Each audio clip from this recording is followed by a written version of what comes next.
What is going on, everybody? Yeah, that face says it all. Welcome in. Special emergency live stream. We'll probably say it 87 other times while we're live here. Diego Fagundez has been traded. We can get into the details here in a minute, but welcome in. Anybody joining us live here randomly on a Tuesday afternoon, kicking off the month of August. You got Mooch in the background there. Look, that's Moochie Gite taking a drink. I think Ian, before we popped on the live stream, had to take Moochie out. I set up Wemby with a nice little treat in the other room, so hopefully he's not disturbing me too much. If Mooch is done feasting on the water bowl, which okay, I see the head shake. He's not. Once he is, I want to hear how you've been today before this news, because this is hey, there's Harry. Fighting Leslie's in here. Good to see all of y'all. I'm shaking right now, man. Like the tornado of emotions that I'm having. Pretty inexplicable at this point. All right, well, he's done drinking. He's going to be walking around. I apologize for the strange alien noises that are coming from my dog. We were not prepared for this moment. No. Well, yeah, you hit me up and you said that something was afoot and showed me the evidence that things were afoot. And here's the feat, I guess. Diego on his way out. Yeah, a lot of emotion right now, man. One of the columns, the pillars of this franchise, a guy who, he scored our first goal. He scored our first Open Cup goal. He scored our first Leagues Cup goal, an absolute fan favorite. And I know that there's going to be a lot of very upset individuals. And, I understand that. I totally get that. We love this guy as well. We have loved this guy for a long time. The entire time. The entire time. So it's a tough one right now, but I think it's a move before a move. And at the end of the day, if it makes us better in the long run, then it is what it is. And it's a business at the end of the day for a lot of these, for everyone involved in any sort of professional sports capacity. And here we are. Sometimes business hurts, and this is a deal that I know is going to really hurt a lot of our fans. And hopefully it's one that I don't know I'm trying to just go through in my head as these thoughts are just swirling and I'm being hit with all different emotions. Are we doing something? Because this is a move before a move. You don't just trade a guy like this. So let me interject and interrupt you just for a second here. Move before a move. I agree. I don't know if the move that's coming, that might be in the winter. That's what I was going to say. That I don't know if it's coming in this window or if we're going to have to wait till winter for this to come to fruition. But here we are. That is true. No, he's not. So I guess let's start here. I think Ben was the one. Yeah. Ben, the first one to bring this up. That yep. Rodolfo Borrell, he says, has to have been strongly cautioned at the expected effect of this on the fan base. And yeah, absolutely. And so that's where I wanted to start. If I think for better or worse, and probably mostly the latter, we are at least of the super online portion of the fan base. We of course fall into the more like we're Wolf and we think Josh should continue to be the coach here, etc. But I think that's what I wanted to start with here. So thanks to Ben for talking about Roto. Josh Wolf does not have, I mean, of course he's consulted for something like this. This does not just go, this does not happen without him being involved in the talks about it. But ultimately the guy pulling the trigger is the sporting director now, unless I'm mistaken on how this structure works. So I think that's really interesting. That Roto has no ties to this fan base, right? Outside of the last month or so, I guess less than that. And he's clearly not afraid to make a move that he sees because I meant that he's clearly just looking at this from what's the best team I can build under this salary cap structure in this league. At least that's how I'm reading this. Yeah, no, I'm totally with you there. And look, like if this was a roto move, which I also believe, and I don't see how it couldn't be a roto move, everyone in the organization did have to sign off on this. Yeah. Because obviously this is a guy that we just paid. He has been a part of our franchise since day one. He has been a fantastic player for us and a fan favorite with a lot of support within the organization. So with Roto, and in respect to what he needs to do for his job, the personal bias that might have come into play from somebody who had been a part of this organization for a long time wasn't there. He, like you said, he does not have those ties to the fan base right now. He does not have those ties to the players right now. And so the personal bias was probably removed as Mooch gets up again after getting comfortable. You're good, man. This is live stream. I apologize in advance, y'all. He's a wild boy and he doesn't listen to me. So yeah, man, shoot. It's I know it's going to hurt a lot of people, and well, including us. Yeah, at least me. I can't speak for you. Yeah, no, of course. And from my fan perspective, this fucking sucks, man. Absolutely. I was just at the meet and greet last week, and when I got to Diego, I made it a point to be like, hey, man, I've lived here my entire life. What you guys have done, and you specifically as the leader of this team, at least in that first year, in terms of like, the fan culture, right? Like he was and I'm saying was because it now is in the past, like he was our connection, I thought, as a fan base to the team, the closest thing that we had to being able to reach out and touch these guys. And that doesn't even take into account how good he was through those first 2 years. Absolutely. I mean, his season last year was just, look, if we can remove the emotion from it right now, he has not played to the level that he was at in the previous season. It's just a fact. And it's also a fact that we're all hurting, and I'm upset about it as well. But he wasn't playing up to the level that we need out of somebody who's occupying 1.3 million on the books right now. 1.2. Yeah. I think it was one, just one flat. Just one flat. Okay. Pull up salaries. And then 300K with the GAM. Now, see, what I want to know is what's up with this 600K on the backside of this? What are what needs to happen for that extra, sweet part of the pot to be brought into the fold here? Yeah. Man.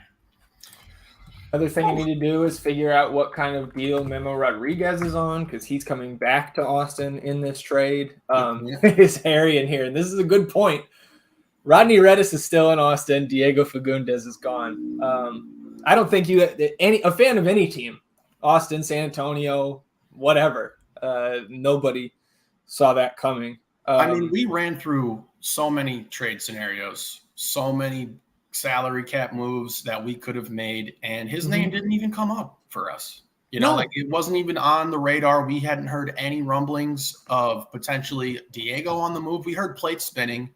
We heard ties to obviously some of the guys who haven't performed with Rigoni, with Redis, and this just came out of the blue, man. I mean, was there any smoke around this other than today at around 12:30 or noon when this started? It was in like the last hour. It was, I mean, for me, there's a trio of tweets that came out within like 15 minutes of each other. And it was Jorge with like thinly veiled, maybe not even veiled at all, just like threat to Josh Wolf, which again, this is why I wanted to start saying Josh Wolf's not the fucking sporting director. Come on, man. Like that's a sorry tweet. That really is.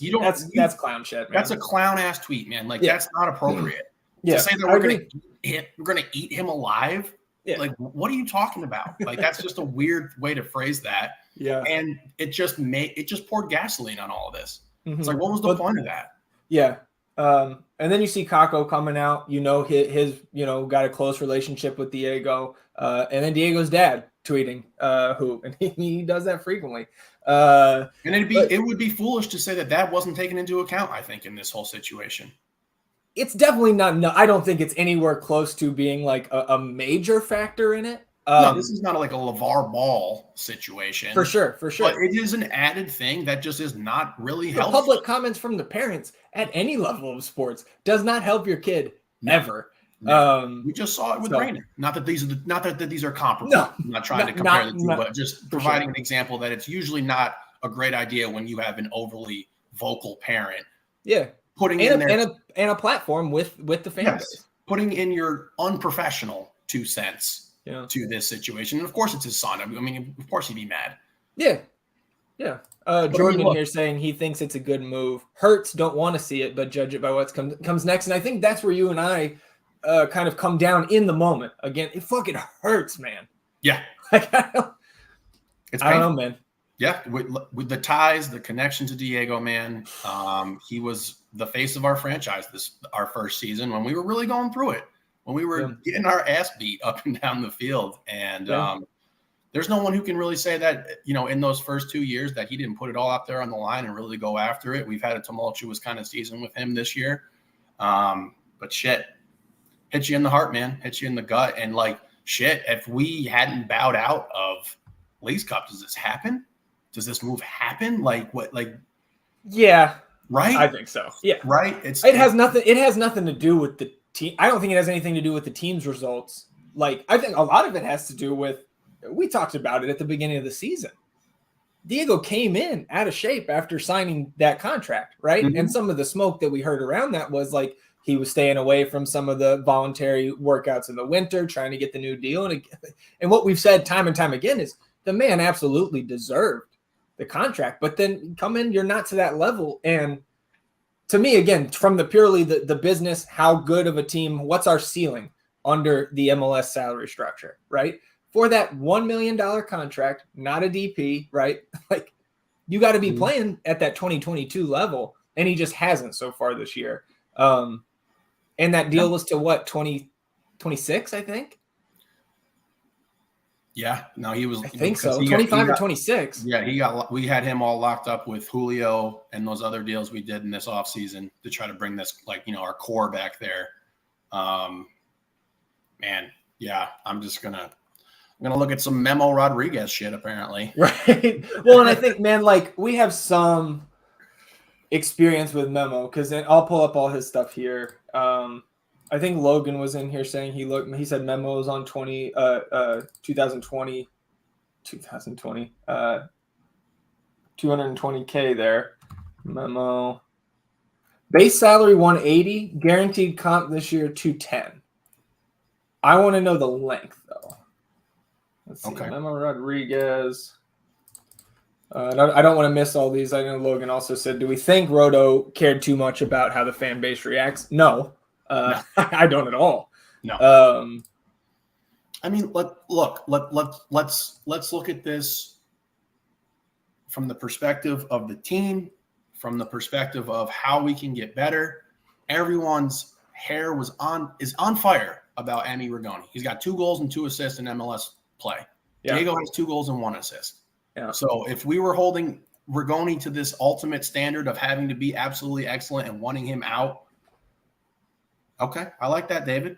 Yeah, if we want to be an upper echelon club, you have to make hard decisions. You have to make tough business decisions that necessarily don't fall in line with what the fan base entirely wants. If the ultimate goal is to win cups and win things, and look, everyone's been frustrated with our performances in these cups. Diego was on the field for both of those games. He was the guy versus Mazatlan. And then we moved into the 10 versus Juarez here, and it didn't produce on the field. And I'm not going to hold him to that small sample size as sort of any sort of validation for this move. But it's a tough business decision that they made. And Roto's here, and the Roto era has officially begun. And this is how with a bang. Yes, this is how it started. And we knew plates were spinning. We knew things were going on. I still am of the mind that the Redis deal fell through at the midnight hour when we were about to ship them. And I don't know if this is fallout from that or a contingency plan that was in place if it didn't go through. But this is where we're at now. And he's off to LA. Memo is coming. We got his salary space open. We got that 300K GAM, 600K potentially added on. So that's not any sort of money to scoff at in this league. That is a substantial amount that we can make moves with. Now, look, I don't know if there's anything that I could possibly say to assuage assuage Assuage. the anger and frustration that a lot of the fans are feeling right now. But again, this was not a move to signal that we're done, that we're having a fire sale because we don't believe in it. This was a move that I believe firmly is a move before a move. And if we want to get better, and we get better after this, you have to be able to look at it from that standpoint and that perspective, where we want to be a successful club. And if this is a move that had to be done in order to do that, then you got to do it. And man, I mean, I'm glad that Roto is showing this type of, and like maybe there's a better term for it, but like the ruthlessness of, I don't care what the fans think. I don't care.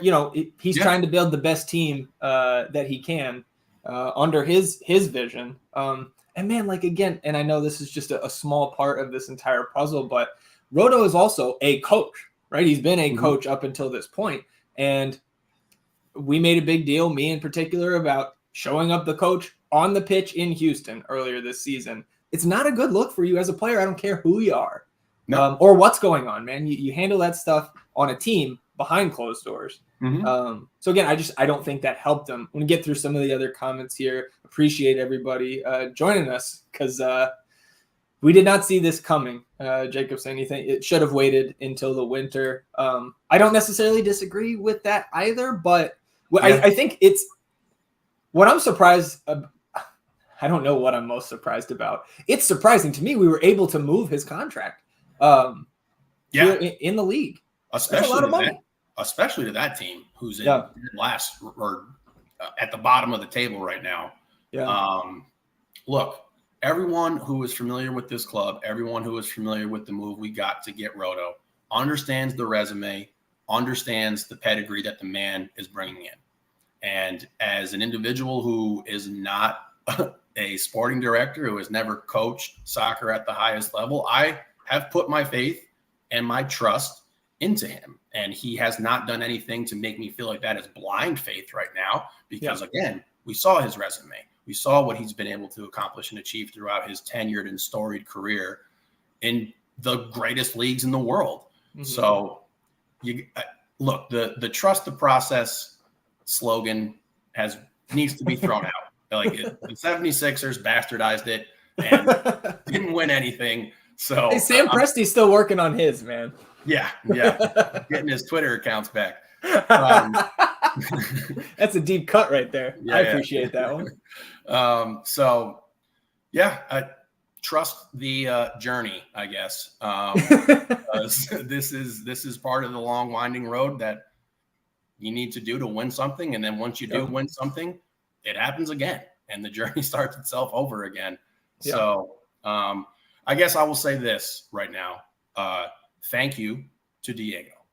A huge, heartfelt, sincere, genuine thank you. Like you said, you have lived in Austin your whole life. Y'all have not had a professional sports club. Been waiting for that yourselves to. And he came in and he really embodied all of that for this club. And I'm going to miss him 100%. And look, when you're trying to negotiate for more money in the offseason, that's also part of the business. And I don't necessarily fault Diego for not wanting to show up for voluntary shit. But that's part of the negotiation process. That's part, like just the way that management can play hardball and management can do things like that. Players have to empower themselves enough to be able to do that. But when you're a player, you also have to be handling your business on your own then, and making sure that you are prepared to play at the level that you want to be paid at and deserves to be paid at in regards to Diego's situation. So, buddy, Diego, I will miss you. Loved you for my entire fanhood here, and it's a painful one. But won't stop loving the man no matter where he goes. Except, I mean, Galaxy still got to come here, right? So obviously, the man's gonna get a fucking huge ovation. I would think when he comes back, I will certainly be standing. But then we're gonna hope to get 3 points off you boys. We should really hope to get 3 points off that. Some of the other comments here. And Fighting Leslie's in here. I imagine that's Aggie behind the account there saying that it's about the Galaxy because they've got their transfer ban, can't get guys from outside the league. at this point. So yeah, I guess it does make a little bit more sense that they would be the team that you could, get rid of that contract to. And yeah, I think he is too. I think he is too. Absolutely. 100% there. He's definitely better than Memo. Look at Logan. Not a bad point. Oh man. Yeah. Let's see. Jacob says only redeeming factor this is Rigoni looks a lot better from the left. That's also true. But you know who also looks good on the left is our first round pick from last year. I'm not saying he gets in there over Emmy. But and if you can go Emmy on the left and CJ backing him up, and then Finley on the right, I don't really know where Memo slots in. One of the things I want to do as we kind of go here over the next hour or so, if we can go that long, is kind of learn a little bit more about Memo Rodriguez, because like I know he was with the Dynamo. I think when we first started paying attention to MLS, I do have his contract details here.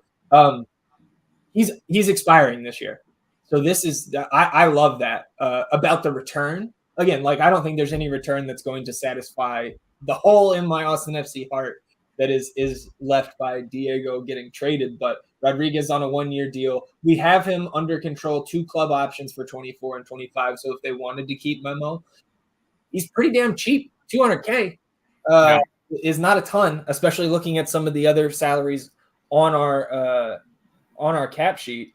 27 years old. Had spent his entire professional career with Houston. He joined the Dynamo Academy when he was 15 in 2011. 148 appearances for them, 92 starts, 21 goals, 15 assists. While he was with Houston, also completed loan stints with Charleston Battery and Rio Grande Valley FC. And to me, like, look, this Rigoni deal still needs to be. We need to get out of that. But you could not tell me that there was a team in MLS who was going to take on his salary. That's facts, Larry. Yeah. This is the start of it. This is the fireworks. The vision is being constructed right now. You look at the Rigoni contract and who Mackie. Sorry, I'm just having fun seeing our friends come through here. Yeah. You look at the salary of Rigoni, and there's nobody in MLS who can take that deal. He's 2 years older than Diego. They've both been performing at a subpar level this season. Diego has the tenure with this club that supersedes everything that Emmy has done for us so far. Mm-hmm. So there just could not be a deal in place to move Rigoni within the league, given the salary cap. Now, I was having a conversation with a couple of my friends last night about our favorite club. And look, I am a huge supporter of salary cap in American sports. NBA, NFL, MLB doesn't have it, but they should. This is a completely different situation with what we're dealing with here. Having a salary cap for MLS when we're trying to establish ourselves on not the same playing field, but establish ourselves as a superior league to the second 8 group that we're in to eventually move up. You can't be having these restrictions in place while everyone else can just do what it can offer $750 million a year to get Bobby, or $1 billion to get Messi. So it's tough. And this is one of the things that Roto made a point of in the many conferences and introductions that he did was learning how to navigate and maneuver and to build a club under the salary cap restrictions that MLS has. Mm-hmm. Yeah, definitely did not see it coming. I think when we did like our silly little like let's make some fake trade machine podcast 6 weeks ago or whatever, I think what we said was Diego could be on the move, but we thought it would just be hard to trade that contract. Yeah. So why Fagundez and not Rigoni? I think like he just said, I think it's a little bit tougher to move Rigoni on the money he's on, especially within the league. Nobody's going to want that. There's nobody in the league who wanted him. He's 2 years older. And he's hurt. Yeah, and he's been hurt. So we've really been hamstrung. I agree from a standpoint of what he's done there. Yes, Rigoni would be so much harder to move. And to what VM said, I agree from the fan standpoint there where it's like, no, we can't. We're not going to, and no one is going to be able to take away what Diego did for this club. Nobody's going to be the first again. Exactly. He's on Austin FC, not fucking Everest. What's the... Well, we don't have a Mount Rushmore yet. Yeah. Okay. Well, look, my Austin FC Rushmore is in flux, but Diego's face is up there. Diego, Verdissimo, Stuber, and homeboy who hooks up the beers that he doesn't open. Yeah. When you walk into the stadium. Oh golly. Let's see. Time for CJ. Look, and we talked about that the last couple of weeks, so we thought that transition is coming, fully to the first team. And again, I don't know enough about Memo Rodriguez. He's listed just as a forward / midfielder there on FB Ref. He's just listed as a midfielder in the press release for his signing. I don't know if he's can play more on the wing, whether it's right or left, whether he's more of a central midfielder. I don't have that depth of knowledge. So if anybody, maybe Houston fan tuning in, I don't know. I mean, I see Texas Ring of Fire in here, so shout out to those boys. Our first professional sports reality. Yeah, first time for us, for sure. Yep. Mackie. Well, don't blame us. You blame Roto. And Pilly in here. Good to see Pilly. I don't necessarily disagree with that either, man.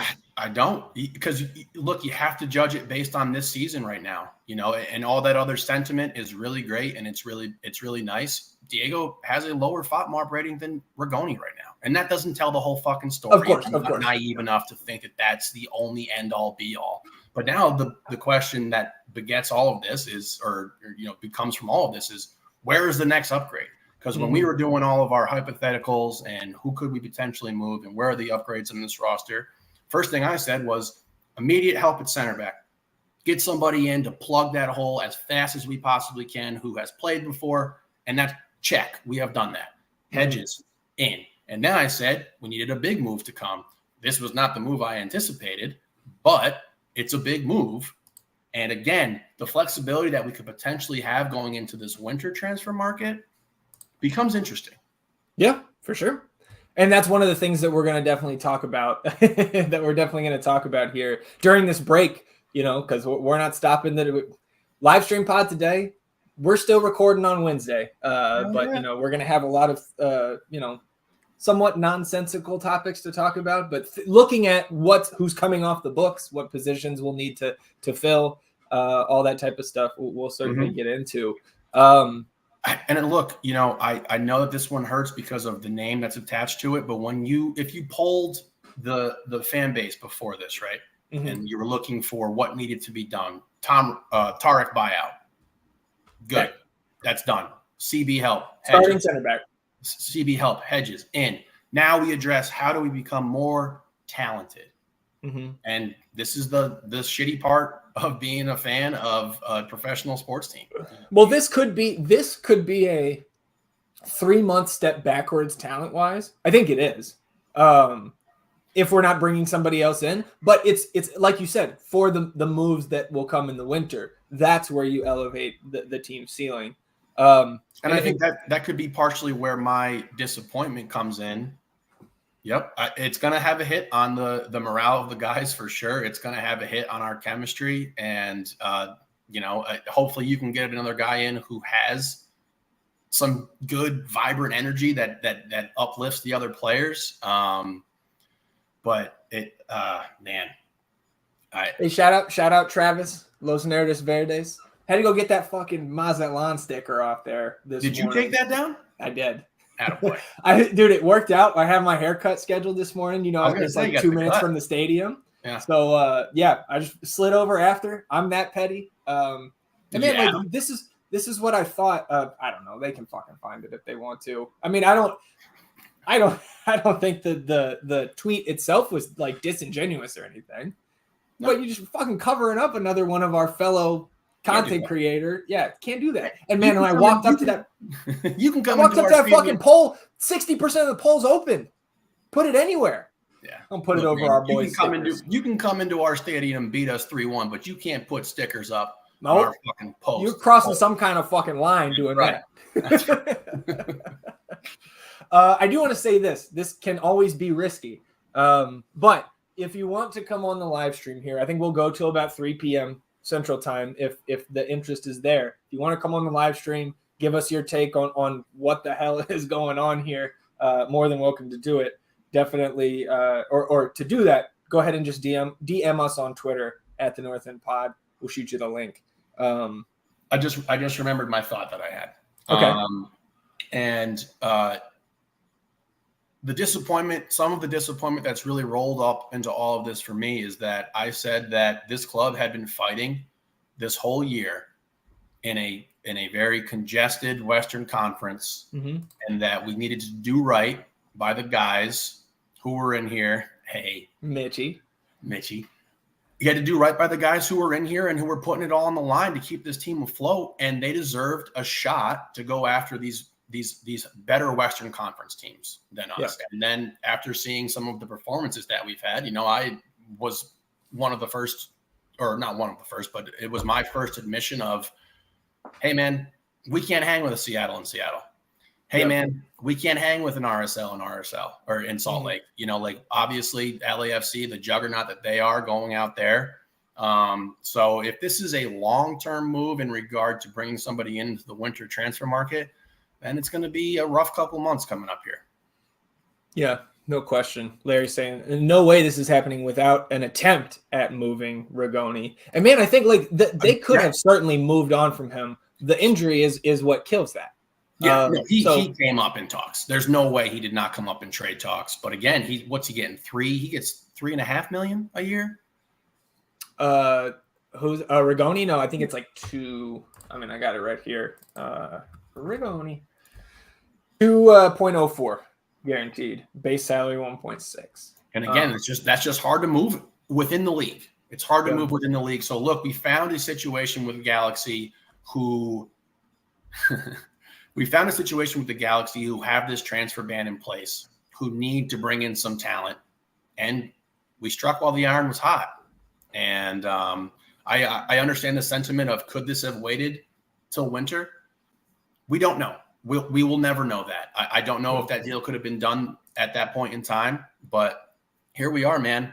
And it's going to be interesting moving forward here. Now look, if there was a time to do it, it was here, right? Yeah. Month-long break coming up. You can kind of deal with the fallout with the players. You can keep it more so in-house. We're not putting guys out in front of the fans right away. We're not putting the coaching staff and everyone out in the line of fire right away. So there's going to be this break that we have coming up for this to settle, the dust to settle, the emotions to kind of calm down. And then the only way to really judge this move is what comes after it now. Yeah. Not the only way, but the patient approach to this is to judge what it looks like after we see this next move and where that upgrade comes. Because again, I forget who mentioned it here in the comments there, but yes, Rigoni has looked better on the left. Yeah, for sure. Yeah, this is the Roto era, baby. This is where we're at. This is the start of it. And man. Yeah. Well, I want to get back to Brandon's question here. Does it set us up to get help at striker? To me, the help at striker is coming in the offseason because Maxi Rucci's deal comes off the books, which is like $750K. And again, and most importantly for the striker spot, for the 9, it's just the empty roster spot that then we can, then maybe you can move off Rigoni and his salary in the offseason. We think that Alex Ring is probably not coming back when his deal is up in the winter. So those DP spots are going to be open. And Maxi coming off the books. Maybe he comes back on a lesser deal. I'm not sure. You would think Will Bruin is also on just a 1-year deal. So I don't think this move directly is intended to upgrade the striker position, but I do think the team is going to do that in the offseason. Vanilla in here saying, do we think a loan could have been much better? Like loaning Diego? I don't think it was he going to come back and be happy? Yeah, it would have been so frayed. Yeah. The relationship this was it was a Band-Aid move and we ripped it off. Yeah. And as Pilly said,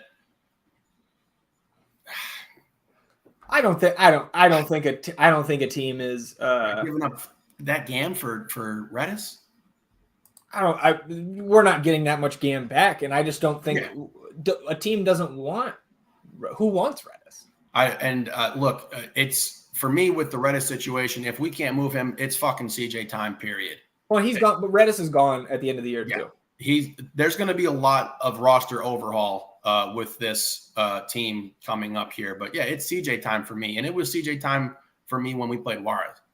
They also might not have, I don't know their U22 situation in LA for the Galaxy, that is. Mm-hmm. But if they don't have a spot, Redis is still U22 designated. So potentially couldn't even have talks about that. He might, good to see P. Michael Hayes in here. All about friendship, E. And yeah, man, I fucking do, man, because Roto is in here like we discussed. You know, he's in here to build the best team possible. And he has removed himself clearly from any sort of emotional ties that he had at his previous job. He's here, he's new, he doesn't have those here. Yeah. And that's very clear right now. I mean, also you're dealing with a guy, Roto, has dealt with world talents. Sure. Moving on from world talents. I want to kind of pull up some Man City moves that took place here. Mm-hmm. And you know, those fan bases probably had guys that they were incredibly attached to that they moved on from as well. And it's sadly a part of how all of this works, which is another reason why I do support Diego and his effort earlier to get paid, because you got to go get your money and get your contract, because this can happen to you at any point in time. P. Michael Hayes, as always. So we've got some LA fans in here asking about Diego. Issue with performance at the club, or just want to move on? Hector, appreciate you stopping by, man. I'll let you issue with performance. I will say, and this is just my opinion. And Hector, you probably haven't been tuning into the North End podcast before. We're not soccer savants or anything. Say we are average fans at best in terms of the soccer knowledge. So through our Austin FC colored lenses, there was a drop-off in Fagundez' performance this season.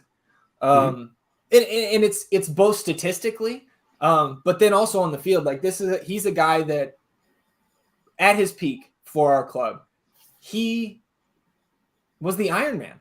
Mm-hmm. It was shocking when this guy was coming off the pitch. And it was shocking when it was like the 80th minute and he didn't have the juice to go make every single run on both sides of the ball. Like if he gets back to anywhere close to his level that he was at last year for you guys, I think you're going to be really happy with this trade. And it's going to piss off the Austin fans even more than they already are. This season, he took a little bit of a step back, came in out of shape from what we could tell compared to the bar that he set for himself, which was fringe all-star. And, you know, we kind of thought he should have been an all-star last year. And then he clashed with the coach publicly on the field earlier this year, took on an injury, hurt his groin midseason, came back from that, had a couple spells of pretty good form. But we have not seen the consistency from him this year. So I think what Jacob said here, little bit of column A and B, I think that is I think that's spot on. Quite appropriate, yes. So I for the Galaxy fan, look, he is a fun player who brings an excitement and love and joy to the pitch. Yeah. And that was also kind of missing this year. Yeah. And I know it's been a much more difficult season for every single player involved with this club and throughout the course of this current season.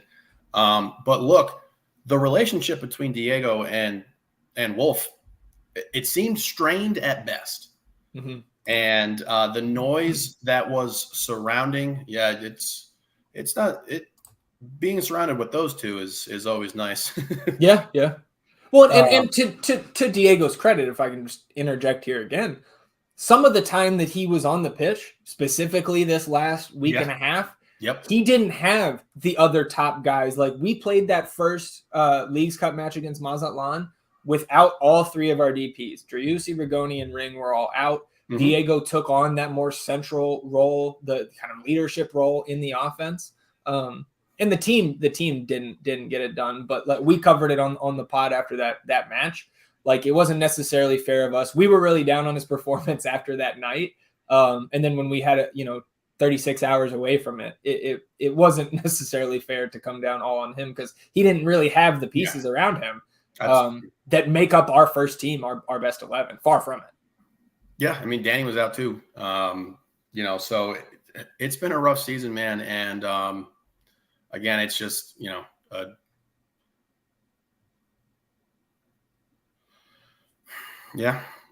I saw rumors that Pooch might leave after this season, go back to Europe, which I think would make sense, considering his age and talent level. He's 25. I think so. Yeah. 25. I like that one too. We rely on E for the humor here at the North End podcast. We're gonna bring in a guest to discuss their thoughts here. I did before we bring them on. I've had this Diego FB ref page pulled up here for a second. Let me just shoot the link out. And then let's talk about this. Because again, we've looked at these scouting reports before, right? On FB ref, where it takes kind of the sample size of minutes that a player has played within the last calendar year, and then compares them to positional peers. In particular, these MLS players will be compared against guys in the next 8 leagues, right? Which is like Liga MX. I think like they include Europa League in there. I want to say the Eredivisie in Holland. So Diego here, obviously the numbers aren't elite on this scouting report. You see plenty of red there, plenty of green as well. Of course, all those passing categories, the assist, shot creating actions. Diego is well above average in those categories. And that scouting report here on FBref is based on almost 1,900 minutes there for Diego. But you pull up Memo's. I'm in the scouting report. Again, it's not everything, just like a FOT mob rating, right? Yeah, that's a lot. And this is about 1,100 minutes. It's a lot more green in the offensive areas just across the board, right? Yeah. So I think just from that pure numbers perspective, it wouldn't seem like you're losing much. But I think again, I don't have a ton of knowledge on Memo and his history outside of just where he has played. And I mean, a caution to everyone who, is obviously we're bringing Memo in here. We can't expect him to be Diego, and he has to be judged solely on his performance and what he brings to the club, and not in comparison to what Diego did for us for so long. But I need to see more about. I need to learn more about him. No, he was born in Texas. Look at that. Yeah, Texas boy. Yeah. Oh, hell yeah, that's cool. So yeah, obviously, and that club is struggling. True. The colors don't lie, baby. Men lie, women lie. The colors don't. Man, 27, 1 goal, 1 assist, 12 matches. Yeah, I mean, so like we're looking at a starting lineup now, and are we anticipating Rigoni's ready to go when we travel out to LA? Got to be, right? Oh, what you mean when we go to St. Louis? I'm sorry, yes, St. Louis. Yeah, yeah. I think he is. Yeah, I think he is. I think most of the injury report outside of Leo, I'm expecting to be ready to go. Man, and shit. Now we also have this Alex Ring situation going on, which we've been hearing rumblings about that is not great either. Do you see the video that Jorge posted? Which I don't think there's nothing in the second. I know you haven't seen this. I have not seen it, but it is something I did want to see. Yeah. I will say this. This is my impression of it after watching it. And if you haven't, you can go to Club Deportes. I like all the streams that they do. Like I've said before, I love when Jorge does FCTV in English because then I can understand it all. Mm-hmm. But I'm definitely not advocating for him to change that just for my fucking pale ass.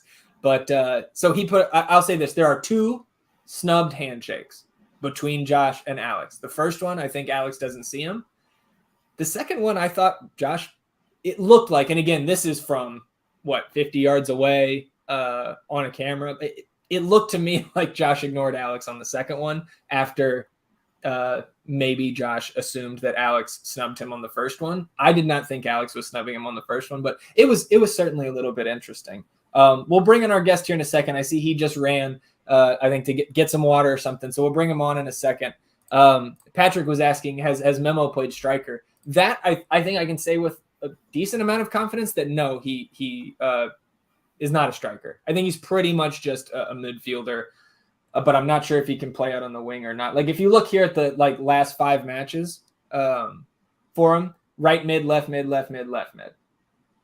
So yep. Man.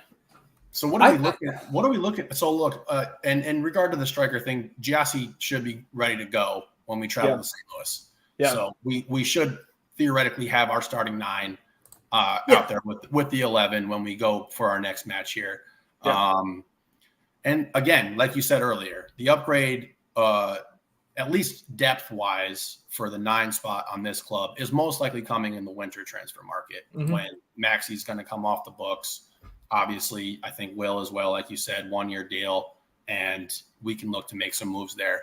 And the salary cap is hard to get accurate information on in this league, but if you look at it from the standpoint of just what Diego was making this year at $1 million, the $300K game, that's a good chunk of change to work with here.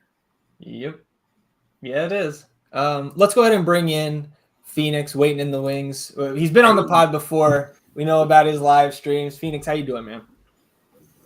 We did a lot better about an hour and a half ago, to be honest with you.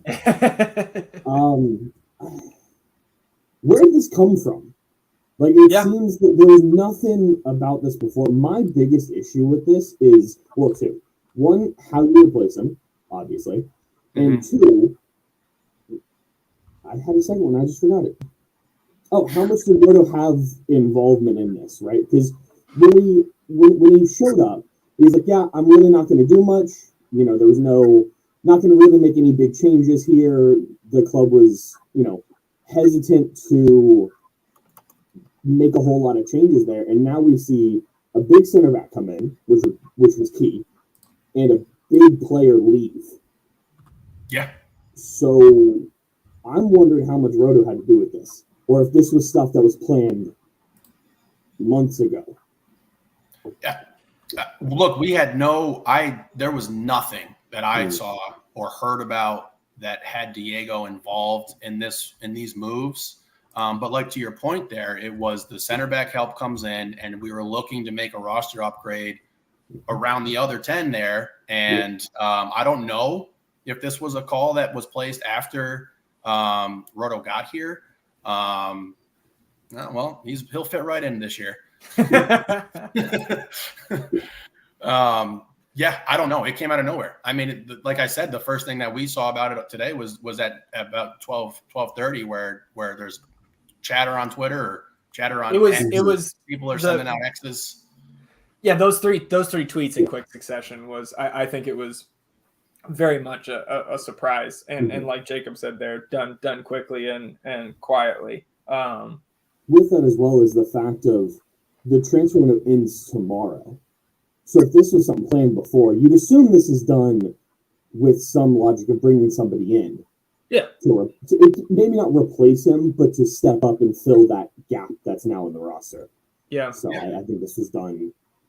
I mean, I think I think Roto saw a chance to clear a bunch of cap space this coming winter because Memo is expiring this year. So, he's kind of the stopgap there. Whether he's a starter, I think he is probably, assuming health of the front line, he's a backup. He's a depth piece that comes off the books, and then you've got that full $1 million opened up in the winter. And I think, again, from the purely like the team building perspective from the front office, I'd rather Roto have a bunch of cap space to go to work with here over these next couple months. Boom, boom, boom, bunch of moves in the winter, and the roster looking a lot different in 2024. And you would think better, more talented, higher ceiling. You would hope, right? Fingers crossed. Yeah. You definitely want to give Roto in the winter the ability to do anything and not have to unload Tadic, Diego, Red, not have to do the unloading part of it in the first half of the transfer window while all the big names and, target people are then taken off by some other club. If you want to go in day one, cool, we got this, and this done. Yeah. Yeah. And it gives us the flexibility here with this cap. It really does. And look, the more I think about it now, it's like, yeah, that move's coming in the winter. The next move is coming in winter, and we're just going to be rolling with what we got. And then a lot of money is coming off the books.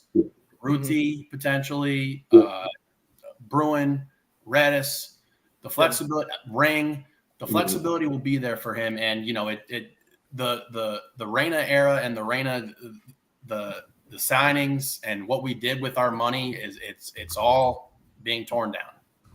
We have these four guys that we're going to run with. And yeah, it's looking like it's going to be in the winter. And that's disappointing to me, because I think if you have a club that, you think can make a little noise, you give it your best shot. Sure. I think, man, if we're just getting what Diego has been, right? Let's say that the move doesn't happen, right? But he doesn't raise the level of play that we've seen this year back towards that 2022 level. If we're not getting that, then I have no issue with this move, just from the pure soccer standpoint. Exactly. And it's like what potentially was our ceiling in those playoffs, even with them. And now that you look at it from this standpoint, it's like one team gets to walk away with the MLS Cup. And we weren't ever in that favorite list for that trophy. Yeah. Anything else you want to add here, Phoenix? Obviously, it's all read and react right now. Yeah. I'm reading the Athletic article, and it does say pending league approval. So there is a slight chance that this doesn't go through now. I doubt it. I think I read that as this just happened. Right? Yeah, it's just not finalized yet. There's a possibility that the league's like, nah, you don't get it. You don't get to do this now. Because the league is so strange in a soccer league that none of it makes sense with other leagues. So this could just be, the league decides at one point, we don't really want that to happen. This is a better, whatever. So have we gotten it? Doesn't. I'm holding on to that little bit of hope that Diego stays and goes back to last season's form and he doesn't leave. Please, don't leave. No, not yet. I would assume, that's got to be physicals and stuff, right? I'd assume so, yeah. Galaxy's going to check him out. Yeah. Actually, pen to paper. Man. Well, appreciate you stopping by, Phoenix. Absolutely. Obviously, more about this one fold. Everybody will get their takes. Fuck, man. The Moon Tower curse is real. Those guys, you can guarantee some Austin news breaks Tuesday morning. Have we heard anything has the club said anything yet? Have they released a statement? No, it's just Bogert. It was just Bogert. But, I think the way this probably came together, they're crafting that statement. We're ready for this trade to be finalized. So we'll see.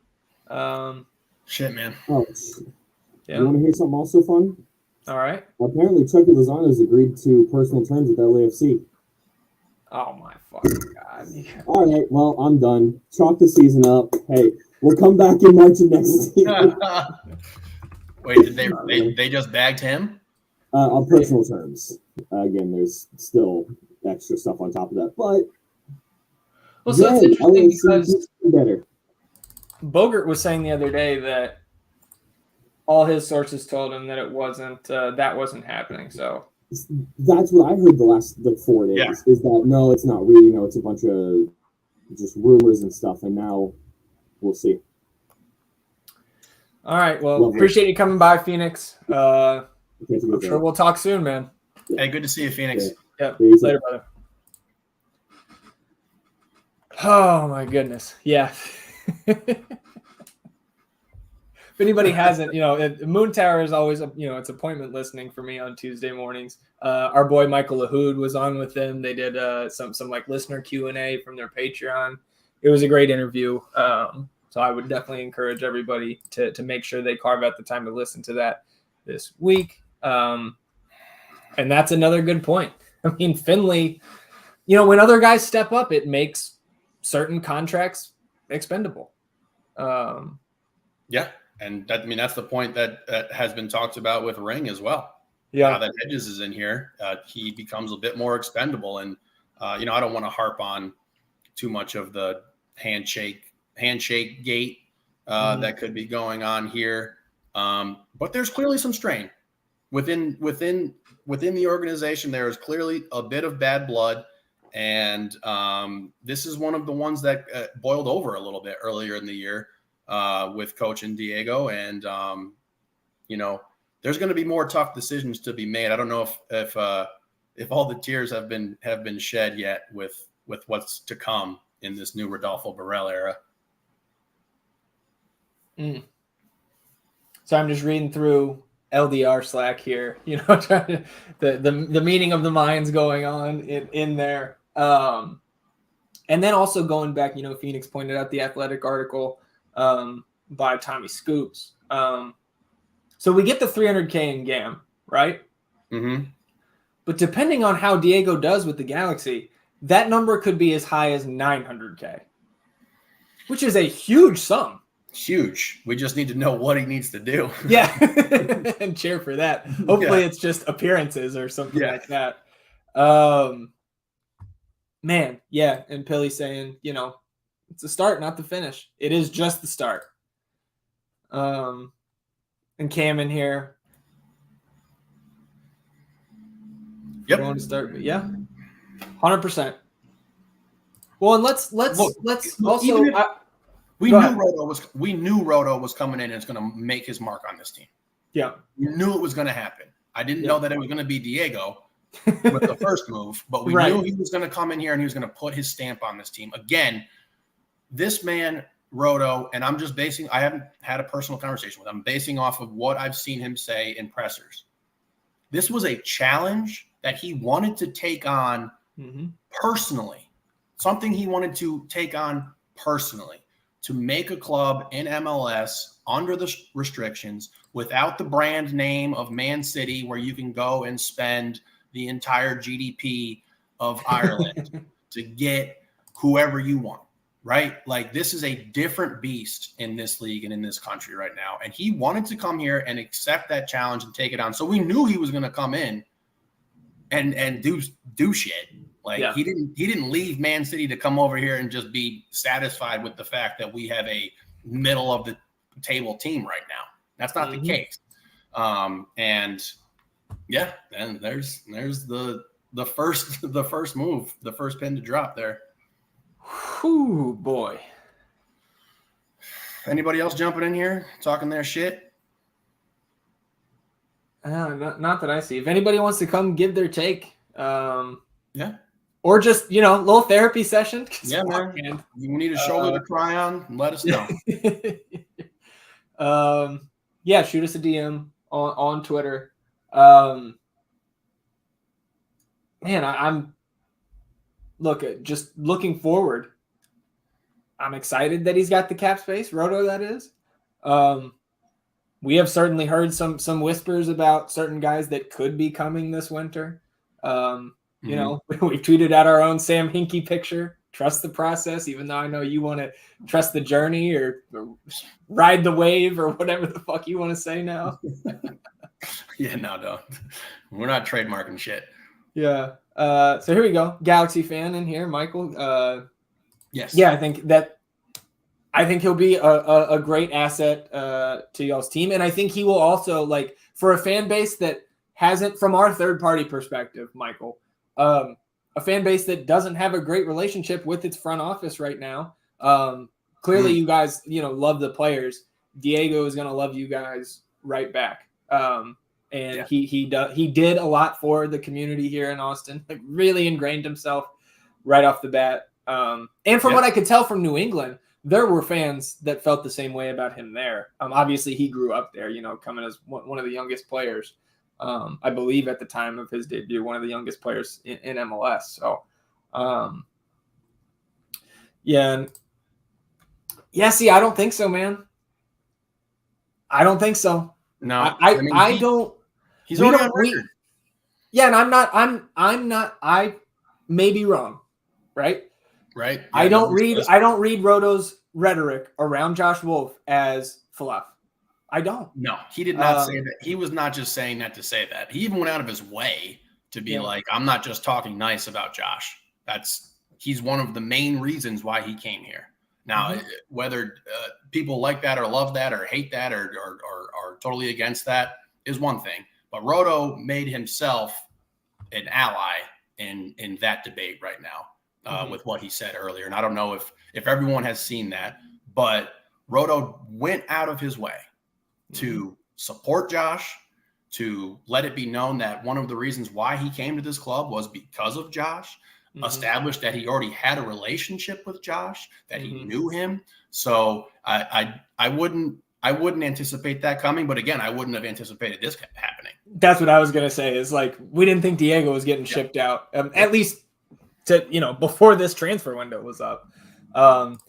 Cam saying, hurts to see Diego go before Redis or Valencia or Rigoni. Hurts to see him go before like literally almost anybody, and maybe anybody. List. Yeah, that is a long list that it definitely hurts to see. But again, who wants Rodney Redis? Who wants to give him a U22 spot on their team? Yeah. Nobody in the league. I mean, we were trying to move him to potentially Olympia down there in Paraguay. Well, Anthony Precourt lied, I think. Which, Uncle Tony. Not super surprised. We have another guest here. He's sat with us in the North End. Welcome, Sammy. Howdy. Can you all hear me? Yeah, you're good, brother. What's going on? Awesome. I have about 30 minutes here before my next meeting, so I wanted to hop in here. And I was invited one time to jump on and share my thoughts as a new FC soccer fan. So while I'm a little green on some of the things that Fagundez did in the past years, I think I've been one of his biggest critics, as you would say. I've seen a lot, and he started to realize middle of season that some of those numbers he's been speaking to are really starting to come up. And it was more just me seeing it, him saying, he's a big guy of ours. He's a fan favorite. So it was interesting to me to kind of learn who he was before I started watching and seeing it all come to this moment. I'm going to have to say just straight up, even if I'm a critic of him, like it stinks to lose a guy like that. I've been a Cubs fan my whole life. My college team has gone through multiple transitions. And that's kind of what I wanted to hop on here and talk about is, I said it in a comment. This is definitely the start of something. Roto has a vision. He's enacting it. Whenever a CEO comes in, people think change happens immediately. It doesn't. And now he's not a CEO, but he's going to act like one with his vision. Sure. He watched, he learned, he came out and started to say things around Wolf and that he supports Wolf. He came here for him, and he's going to always support him until he can't anymore type of deal. But the thing is when you start doing these things, there's going to be two camps, internally and externally. I think we've seen it earlier, which is Wolf in, Wolf out. I'm a Wolf in. I'm going to be right there and be honest with you. If you're a Wolf out, hey, you're wrong, but you're a fan too, and I love you. But internally, that's going to be still felt. And this is a big first move to where people start drawing lines and start saying things. So there might be tougher decisions that are less of a player and more of a personality type deal that Roto might have to come across. And as someone who's seen full culture resets at the University of Illinois, if anybody's listening to this that's familiar with that, there was big culture changes and there's people that were mad about it. They got moved out. You get moved out because what happens is it's like a snake pit. They bite someone next to them, that person gets venom, and that venom moves to a toxic culture. And there's only one way to get rid of it. You move it out and build up. So there's a lot of fans that are upset today. I'm not one of them, but I can respect that this isn't going to be fun for them. And hopefully at the end of it, I would ask, trust the process. Hopefully at the end of it, you see the vision enacted and we're back to how it felt last year. Yeah. Yep. That's what I have. That's my opener. I mean, as you pointed out there, as someone who's been brought more into the fold for this current season, Diego has not played up to the expectation that even someone, like yourself coming in for this year expected. Yeah. Again, if you look at the numbers, 2 goals, 1 assist and league play right now, that's tough. It's tough. And again, it might have hurt him that he didn't have that DP tag in regard to his trade value and market. Because again, moving on from a guy like Rigoni, was probably nearly impossible in this in MLS. So nothing will ever take away what Diego did. And honestly, was Diego super happy? Right? Like, was he having a really good time with Josh? Was the joy that we saw there? So I feel you, and I understand where you're coming from, Sammy. And we kind of needed a bit of a culture shakeup right now, especially after this very disappointing cup situation. And the friction is going to be there. And it's not Roto's job to make everybody happy. It's his job to try to put the best club out there. And at the end of the day, he's the one who could potentially get sent to the guillotine for it, just like Josh. So that's the nature of this beast. Dude, the Galaxy Helm match is on my birthday. Oh, snap. Oh, my God. Oh, snap. If I could just make this about me for, So I'm with you, Sammy. It's been an interesting season. Oh, shit. I mean, I can imagine just the way his dad tweeted. No. Fair. And I understand. And I didn't want to speculate, too widely on that. I just, from the standpoint of the tension with Josh, the friction there. And I understand why he's upset. Now, look, man, we saw the guy at fucking Austin FC 2 games. He's showing up for the minor league club games. He's in the stands. He's signing autographs. He was embodied everything that this club was about in the beginning when we were trying to just build a culture and build a community and not be Houston. Yeah. And have sold out stadiums. Yeah. And if I can add, I think there's a part of this that people will see and you can understand is he could love the brand of Austin FC and be one of those players that we'll always remember for what he did here. But that doesn't mean in this moment that his vision for the brand is the one that is most successful and the one that Rotos shares or Josh shares. And that's the issue here. And they both can live separately as being big proponents to the Austin FC brand and what it is today and how they helped build it. He's not a part of it anymore. New guys are going to build it up from here. But he built a lot of it. And that has to be respected in this move, even for someone like me who doesn't understand it or at least saw it, but I can respect it. I didn't want to say it's what I've seen, moments of brilliance from him that made me really understand why you loved him and what he could have been, but he just wasn't that. And that's another part that you just have to accept with this deal, whether you like it or not. It's like it stinks, It stinks. It's like losing a friend. It's like losing a friend that you needed to move your life forward from. They're a great friend, but they're not serving you any purpose. Yeah, I mean, this is a guy who was the core of the team that makes us lose sleep on Saturday nights when it doesn't go well for our favorite team, right? Mm-hmm. He's the huge reason why we have fantastic weekends when the team wins, and there's not a single Austin FC fan, no matter I think how you feel about the move. Again, from like the soccer business perspective, there's not a single Austin FC fan that's not hurting, that didn't love Diego. For who he was, what he gave to the club, what he gave to the fans, the community, all that stuff. It's such a mix of emotions, at least for me, over the last couple hours. Yeah, and Ari's sorry. All good. And to Ari's point there, I was not aware of that, and I bet, right? Yeah, I bet he's crushed. Yeah, and I feel for the guy.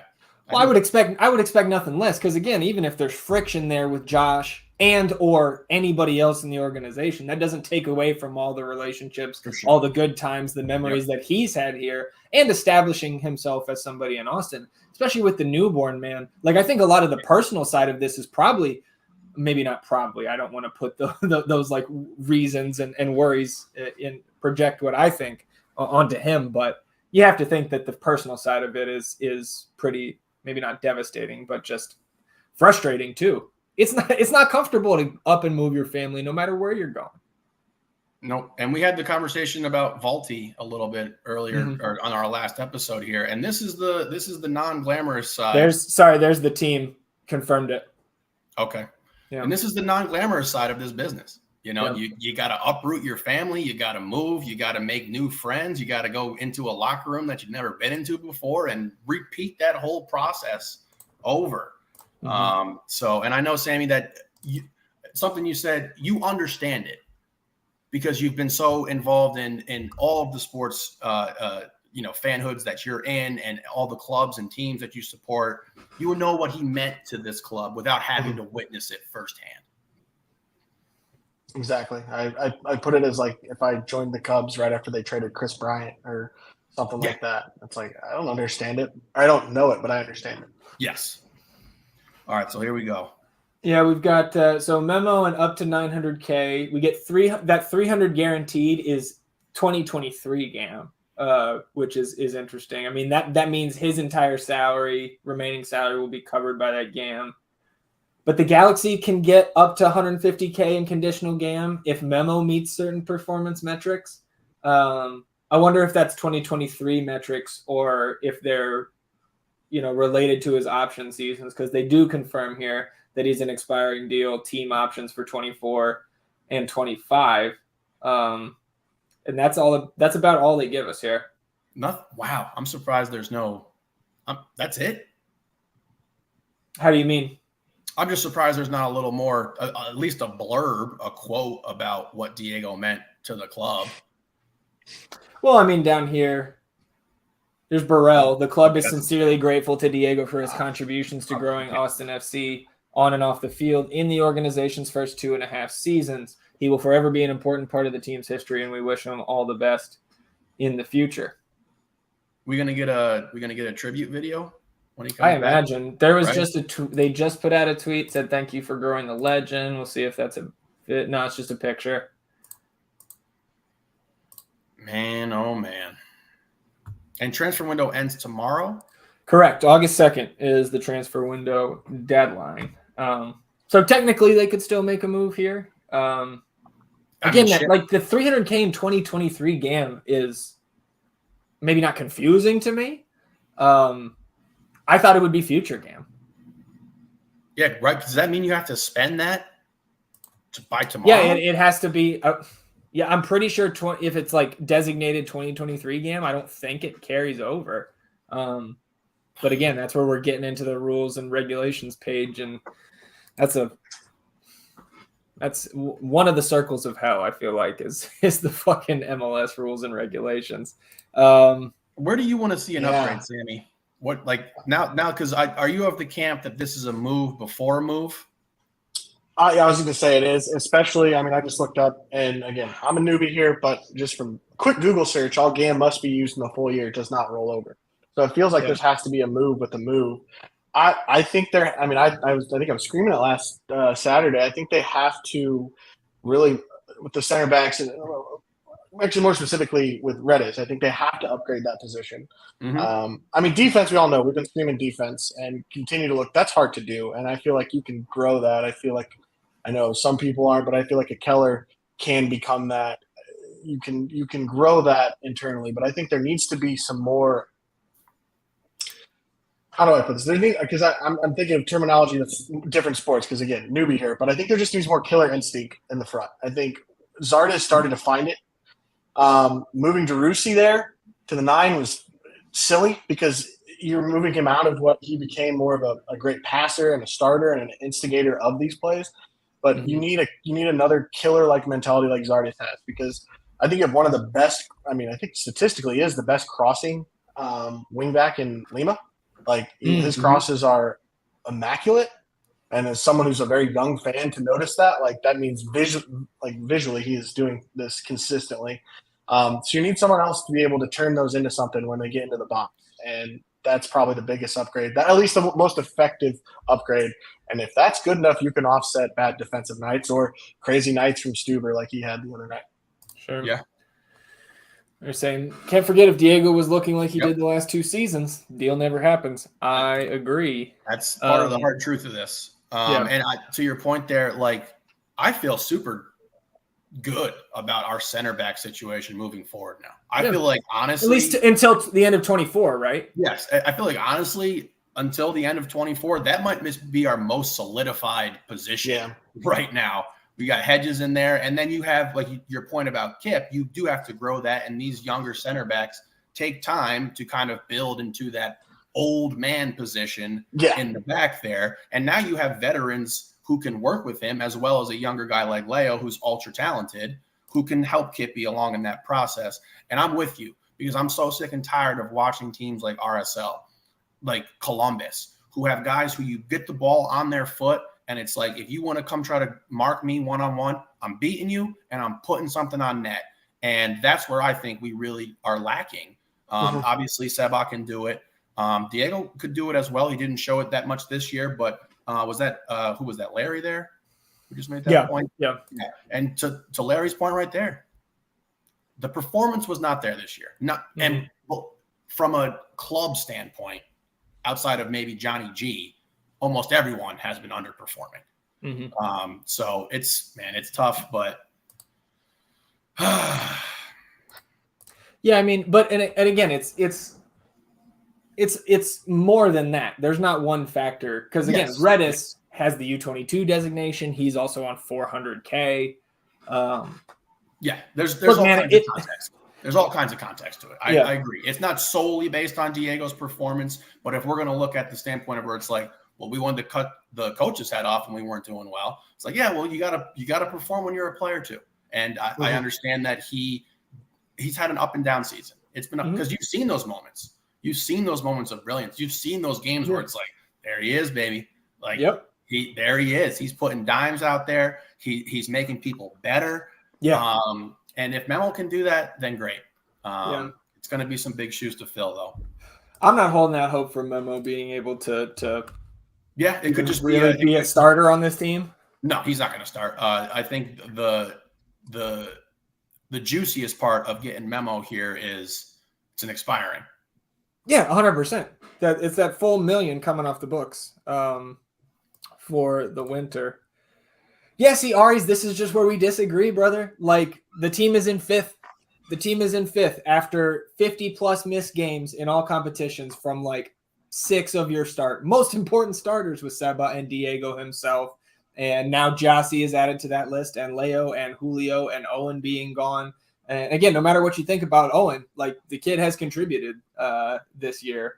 I'm with you there, Aries. Like, I understand where you're coming from. I really do. Is there a player that you would be like satisfied with, Aries, that after, like, this has happened and now where we move on from, would you be content with or satisfied to have brought on to the club? And I know Sammy's got to run here.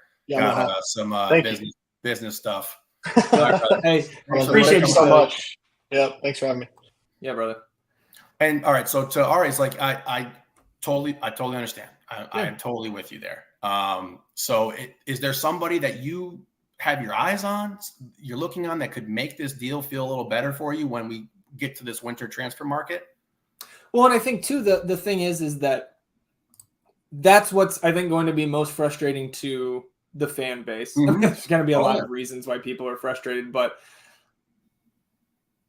because it's coming down the road, at least we think, right? Another move could boom tonight, tomorrow, before the window closes, and we could be totally wrong here. But we're seeing this as the move for the winter, when this team is going to look totally different coming into next season, and getting that $1 million off the books in terms of the cap space, which I think is actually only $650K, right around there, because I think that's the max salary charge. So, like, they're using allocation money already on Diego, I believe, like 400, 350K, something like that.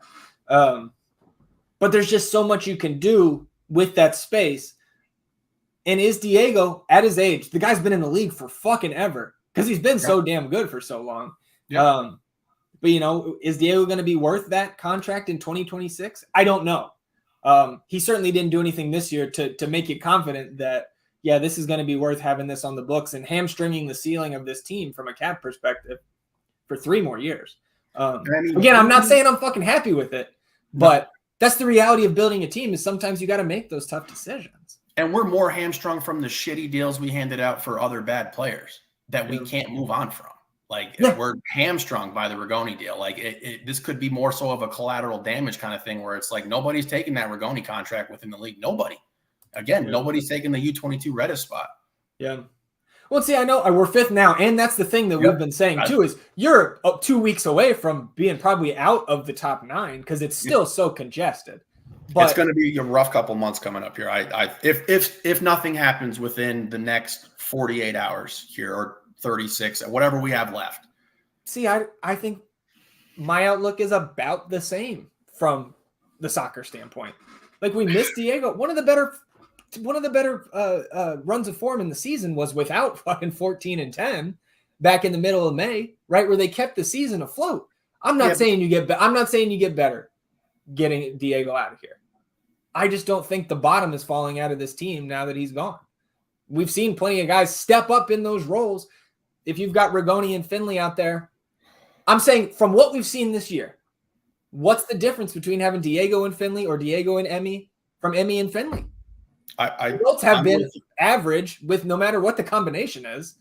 So again, if Diego had shown more of that 2022 form to us this year at any point, it was never consistent. There was really just that one game, right, where we were like, oh boy, like that, here we go. And then he fell back to being not Diego, at least the bar that we had set for him based on his performances through the first 2 years. And again, a lot of this, my take on this might be completely different when we record tomorrow, because this is all just emotional word vomit at this point since the trade was confirmed. I mean, Rigoni. I agree with this. Yep. Look, man, yep. That could also come tomorrow. 100% with that too. Because like we said, Alex became a bit more expendable when Hedges got in here. And I agree with that. I do. Yeah. I just don't know if those, it's going to be a big hit, particularly to Seba. You know, like they have a wonderful relationship. Do they? Right? They're homies. No? Oh, I'm sure they're homies. I don't see them, like when I see the and it's not a ton, right? I don't see everything on social media, but I see Seba with Emmy and Maxi a lot more than with Diego. That's just my impression of that. Like I don't see those guys as best buds. That's fair. Again, I don't think that anybody's like, fuck yeah, Diego's out of here, outside of maybe a player who's like gonna get more playing time now. Maybe they're saying that to themselves in their head. I don't think anybody's happy about it, but I don't know if this is like causes an issue in the locker room. I don't see that happening. I mean, even like as a player, right, you want to have some confidence that the club wants you, and you see something like this happen, and it has a personal impact on individual players for sure. Like they're going. Well, I think maybe the impact is nobody's safe. Yeah, who's safe? You got to, and to me, this is also like, could this be like some of that pressure that we've been talking about? We saw the players from Mazatlan, the players from Juarez talking about, we have more pressure to perform on us here than these guys do in MLS, or at least in Austin, right? They're commenting about their experiences playing here at Q2 over the last week. Roto just showed you. He doesn't care who you are. If you're not performing, or he thinks he can do something else with your cap space under this structure, he's going to make the move. Again, I do agree. I really do agree with the ring thing. Well, yeah, fuck, man. And Cam saying here, we've said it for months now. He's gone in the winter no matter what. No, our thing was, can we get something for him now rather than losing him for nothing? But you also don't lose him for nothing. You get a DP spot back. And that's also part of the difference when you're looking at trading a player and firing the coach, right? You can get these assets back in return when you make a trade. And I'm with you there, Ben, too. And I said I didn't use Fagundez as my example when I brought that up, but I used Rigoni. And Seba wants to fucking win. And if you can be best buds with him, you can be bros, y'all can do whatever you want. But if you're not holding up the end of the deal when it comes to getting out there on the pitch and performing, it is what it is, brother. Because the person who fits that mold the most is fucking Rigoni. Exactly. No, best buddy, not performing. Yep. And look, the answer to me for the Rigoni situation and why wasn't it Rigoni and why was it Diego is because nobody fucking wanted Rigoni. Yeah. Yeah. That's and he's hurt. There's so many factors. And I second this, Vanilla. I said it earlier, man. I am so happy that I got to tell him how much I appreciated him at the meet and greet last week. Before he was gone. I had never gotten to meet him in person before. So that little, 7-second interaction Hug your loved ones, y'all. Yeah, golly, man. Hug them, baby. Kiss Remember your it dogs. forever. Hug Yeah, your and dogs. Ari's, fucking right there with you, man. Like, if he wants to win and doesn't care about his friends being on the team, get 7 out of here. Great. Well, and the best thing, I don't know if Emmy comes back and he starts killing it the last 2 months of the season, then we'll trick ourselves into thinking, oh yeah, let him play out that contract. Pay this man. Yeah, so apparently Seba just went live on Twitch and is just playing Warzone casually. Oh boy. He doesn't play FIFA? Hey man, I would want to get away from the soccer too at some point. Yeah, I guess. I don't know. What do you think? Fucking day, man. Yeah, we shut it down or wind down at least here a little bit after 3 here in Austin, Texas. We'll be back tomorrow, episode 78. I don't think we need to, scratch and claw to find content now, E. So, yeah, right. We'll obviously be talking more about the Diego move. We'll preview the Austin FC 2 match coming up this weekend. They're on the road at LAFC 2. We'll talk Leagues Cup. Before we go, let's do this. Oh, show the standings? Yeah. Nice. All right, so what do I got to refresh this? What's going on here? So we had a Leagues Cup bracket challenge here on the North End podcast. Winner is going to get a Las Voces kit. It's giving me the spinny wheel right now here, so if it doesn't load here in a couple seconds, we'll just do this on the podcast tomorrow. But group stage is over. Yeah. I had a little lead on you coming into last night, but haven't looked at it since. A little lead on me, you said? Yeah. Yeah, well, because everybody else has like the random names in there. Yeah. Is it not loading? No, it's not. Well, Do you have it over there? I don't think so. To the Verde fam, this is a rough loss for all of us, and I know that all of us are in this for the long haul, and I'm not insane. I like that. There we go. Okay. Yeah. And I'm not insane enough to come up here and be like everything that I talk about is right, and we're on point, and we're hitting all. Tim is my nemesis in MLS fantasy. Okay. He's a fucking savant, man. He's beating me by like 150 points on the year. Okay. But if you got a lead on Tim, if I have a lead on Tim, I'm feeling good. All right. All of us are in this for the long haul. I know that all of us want the success of this club at every level, whether it be MLS, whether it be in cups. And part of that deal is having faith in what the front office wants to do. And I hope that at least we can acknowledge that we have a guy in place now with Roto who has the tenure, has the chops for this. And, after we take a bad loss, I usually say you got to put it in the past and move forward. And a bad loss, losing Diego here, and hopefully it leads to something else. When does the winter market open? I think it's after the season. To be honest, I don't know. I think it's a couple weeks after the season. Right. I'm not sure. It's after the conclusion. So December-ish, I think.